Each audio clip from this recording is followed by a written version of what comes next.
Bonjour à tous et bienvenue sur boursicoté.com pour ce nouveau point de marché après la clôture du CAC 40 et donc une séance qui a préservé finalement la zone des 8435 points.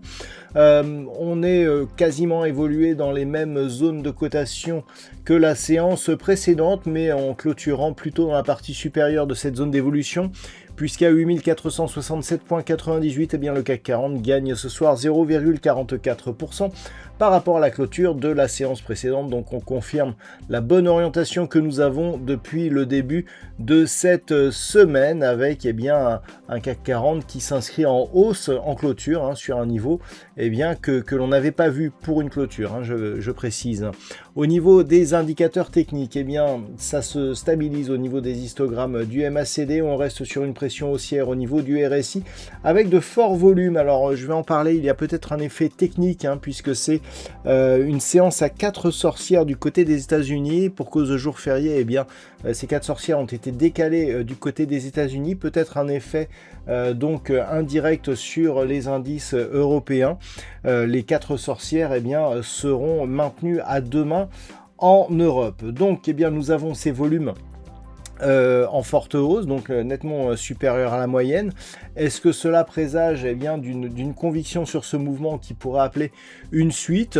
On peut le penser, puisque nous sommes là tout de même dans des considérations qui sont assez positives d'un point de vue géopolitique, et on pourrait bien justement assister à la poursuite de ce mouvement qui a donc été initié dès la fin de la semaine dernière. Au niveau du palmarès des valeurs, nous avons quelques belles hausses aujourd'hui, à l'image de Legrand qui gagne 5%, Kering plus 4,4%, ST Micro plus 4,19%. Derrière, Safran ou Schneider Electric sont sur des hausses légèrement inférieures à 3%, donc de très belles variations. Au niveau des plus fortes baisses, Capgemini perd 8,87%, Carrefour moins 6,17%. Derrière, des valeurs comme Stellantis, ArcelorMittal sont sur des pertes inférieures à 4%. Total Energy, Publicis Group sur des baisses proches de 2,5%. On a vu donc c'est très partagé, on a vraiment une certaine volatilité sur les actions. D'un point de vue technique, donc, on est toujours dans la confirmation de ce mouvement. On peut d'ailleurs observer que cette séance confirme que toute la semaine, on a clôturé au-delà de la bande de Bollinger supérieure, ce qui dénote donc une pression haussière relativement forte. On confirme aujourd'hui avec une dynamique qui semble pouvoir s'entretenir. Donc pour l'instant, je dirais qu'on peut continuer à regarder vers le haut. Je rappelle que si on regarde le CAC 40 dividendes réinvestis, nous sommes sur une configuration qui casse donc les niveaux de record que nous avions eu ici à la fin du mois de février, et que même en clôture, on a virtuellement un nouveau record, puisque on n'avait jamais clôturé aussi haut si on réintègre les dividendes. Donc c'est à prendre en considération. Donc sur le CAC 40, ce que l'on va continuer à observer, c'est une éventuelle poursuite du mouvement en direction de cette zone ici intermédiaire des 8537 points. La cassure de cette zone ouvrirait la porte à un retour ici sur la zone des 8644 points, zone de résistance ici 8640, qui avait donné lieu justement au dernier record historique sur l'indice parisien. A l'inverse, si les cours consolident ici et viennent casser la zone 8250-8300 points, on aura un premier signal d'affaiblissement, puisque suite à cette attaque ici sur la bolle supérieure, on viendrait attaquer de manière agressive les moyennes mobiles 20 et 20 exponentielles.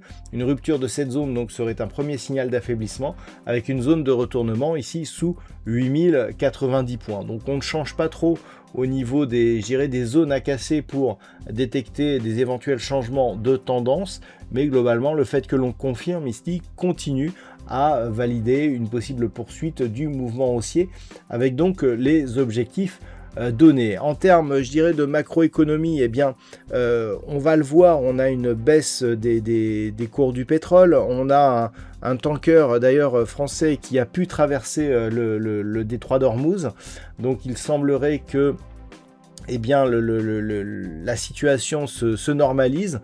on pourrait avoir donc d'autres éléments et d'autres nouvelles qui pourraient justement pousser les indices à la hausse. En termes de statistiques, nous avons une configuration qui nous donne encore trop peu d'occurrences pour avoir une évaluation possible. Donc pour l'instant, eh bien, ces statistiques, comme depuis le début de cette semaine, ne sont pas assez fiables pour être prises en compte. Si on regarde maintenant sur le reste du monde, au niveau du DAX, eh bien, on se reprend tout doucement. On a un petit peu moins de dynamique sur le DAX que ce que nous avons eu sur le CAC 40. D'un point de vue global, on est toujours dans une tendance relativement neutre. Pas trop loin toutefois de la zone de record, ici symbolisée sur un niveau proche des 25 500 points. Cette zone ici intermédiaire des 25 380 points pourrait nous donner en cas de cassure, eh bien, je dirais une probabilité un peu plus forte de repartir sur une dynamique haussière. Actuellement, vu le placement ici de cette phase de consolidation et du rebond, on ne peut pas réellement dire que l'on est sur un mouvement, je dirais, puissant et directionnellement marqué. Quasiment toute la semaine, on a évolué ici dans les mêmes zones. Donc pour l'instant, on reste sur une neutralisation sur l'indice allemand. Zone de cassure ici 24 500, voire même cette zone ici des 24 100 qui validerait la reprise d'une dynamique baissière, puisqu'ici on casse ici 24 050, 24 100, eh bien on aurait succession de points hauts baissiers et succession de points bas eh bien, qui seraient baissiers aussi. Tant que l'on est entre les deux, eh bien ça se neutralise. On est dans une dynamique globale ici légèrement haussière avec un faible momentum. Donc on reste dans cette dynamique, mais dont on attend une phase de confirmation ou tout de moins reprise dynamique ici qui confirmerait cette orientation. Sur les indices américains, eh bien nous avons toujours une configuration ici qui, alors on remonte bien aujourd'hui suite à la baisse qui avait été impulsée par la Fed et donc le fameux discours du nouveau président. Donc on remonte légèrement, surtout sur l'effet je dirais, de la signature du traité de paix par Donald Trump. Le prix du gallon est fortement descendu du côté des États-Unis. Donc on est ici dans une phase de reprise qui passe un petit peu inaperçue parce qu'on est un petit peu éclipsé par la phase de baisse que nous avons connue hier à Wall Street. Ça remonte mais tout doucement, on ne peut pas vraiment parler de conviction forte qui pourrait nourrir ici les espoirs d'un retour sur cette zone des 7600 points, donc zone de record sur le S&P 500. On est plus ici dans une phase de neutralisation. On a un regard légèrement haussier lié au fait que au niveau de la dynamique moyen terme, on est quand même dans une tendance plutôt positive.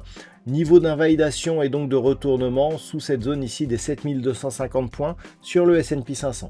Sur le Nasdaq, nous sommes là aussi dans une tentative de reprise. On a presque ici une configuration en 3 méthodes avec ici cette phase de hausse, gap haussier, 1, 2, 3 et ensuite on repart ici sur un gap. Bon, alors le gap il est un peu minuscule là sur le Nasdaq, mais bon c'est une configuration qui appelle en tout cas une poursuite du mouvement.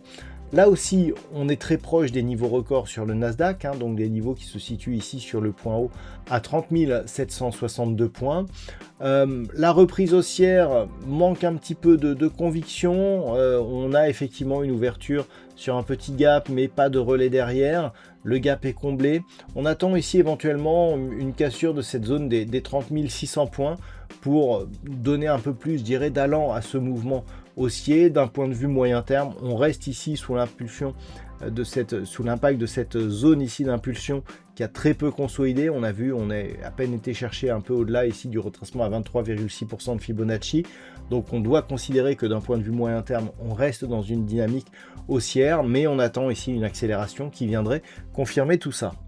Au niveau du Forex, attention à la paire de devises dollar-yen. Nous avons une montée du dollar aujourd'hui et le dollar-yen ici est en train de casser une zone de résistance alors qu'il a peu été cassé. On le voit, ça avait été testé ici au mois de juillet, en juillet de 2024 et c'était à cette époque-là qu'il y a eu justement des interventions de la part de la Banque centrale du Japon, mais surtout une crise de carry trade avec ici cette forte baisse.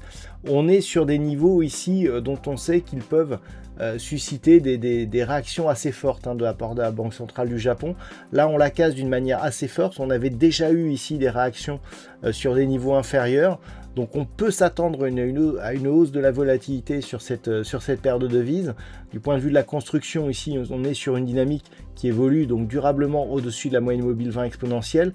Le fait que l'on casse ici et que l'on accélère est un signal de breakout. Sur ces niveaux, je n'irai pas jouer la continuité, mais globalement, eh bien, on peut s'attendre à des actions, à moins que les actions se fassent désormais plus haut, puisqu'on a vu que sur les dernières actions de la part de la Banque centrale du Japon, les effets étaient de plus en plus faibles.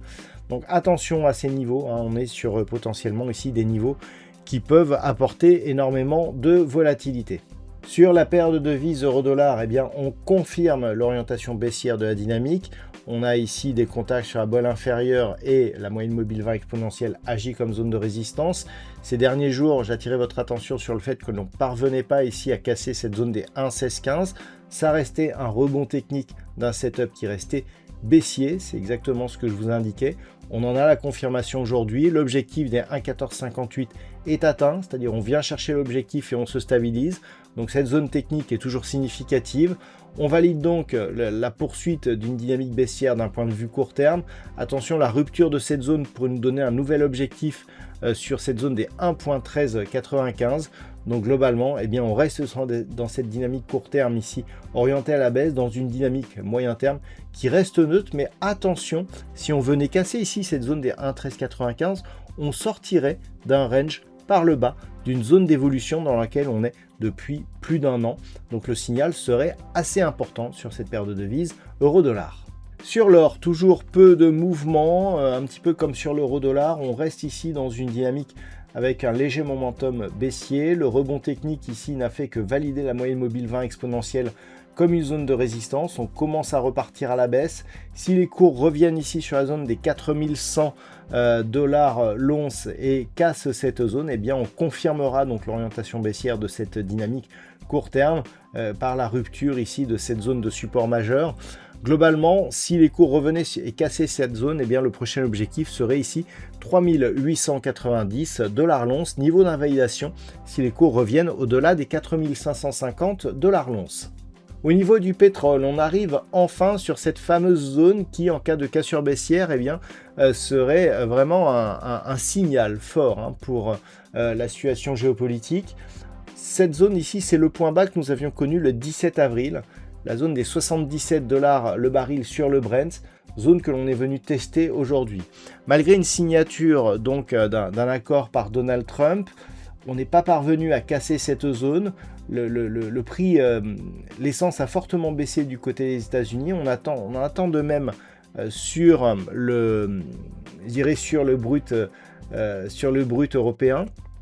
On a pourtant un dollar qui s'est plutôt évalué, qui aurait pu justement aider le pétrole à redescendre, mais cela ne s'est pas produit. Donc on va rester vigilant quant à une éventuelle rupture ici de cette zone des 77 $ le baril sur le Brent, ce qui serait un signal assez positif pour l'ensemble des actifs à risque. On termine avec les crypto-monnaies qui nous confirment que ce n'était qu'un signal trop faible. Je vous disais que l'on avait bien eu un rebond ici sur une zone majeure sur le Bitcoin, la zone des 61 000, mais que le fait que l'on reste ici aux alentours des 66 000 et avec cette moyenne mobile 20 exponentielle ici qui agit comme résistance n'était pas très bon signe. On en a la confirmation aujourd'hui, on avait déjà commencé à l'entrevoir hier. Attention, une rupture de cette zone ici des 61 000 $ pour un Bitcoin serait un signal très négatif pour la suite puisqu'il appellerait une poursuite en direction de la prochaine zone de support majeur qui se situe à 52 500 $ pour un Bitcoin. Sur Ethereum, la configuration est assez similaire, même si on est parvenu à repasser au-delà des 1740 $ pour un Ether. On voit ici que la moyenne mobile 20 exponentielle a agi comme une zone de résistance. On repart à la baisse aujourd'hui, même configuration que le Bitcoin, si ce n'est que la zone ici des 1535 $ était déjà inférieure au niveau d'alerte que nous avions ici sur ce point bas du 6 février. Attention, une rupture ici des 1535 $ pour un Ether nous donnerait un objectif encore inférieur puisque le prochain support se situe à 1375 $ pour un Ethereum. Et comme nous avons énormément de crypto-monnaies qui continuent à évoluer quasiment de la même manière, on en a toujours une qui change un petit peu, c'est ce fameux Stellar. Le Stellar donc qui a redonné une poussée haussière aujourd'hui. On nage vraiment à contre-courant. Donc c'est vraiment intéressant puisqu'on imagine que si le marché des cryptos se remet dans un mouvement positif, eh bien on pourrait surperformer comme on le fait depuis maintenant quelques jours sur cet actif. Donc on est toujours ici dans une configuration de sortie de range par le haut, impulsion ici, l'ancienne zone de résistance est devenue support et on tente ici de confirmer le mouvement. Une cassure haussière des 30 centimes nous enverrait un signal très positif pour la suite. Niveau d'invalidation ici sous cette zone de point bas, proche des 14 centimes pour un Stellar. On est ici potentiellement sur un début de mouvement assez dynamique mais dont on attend une confirmation.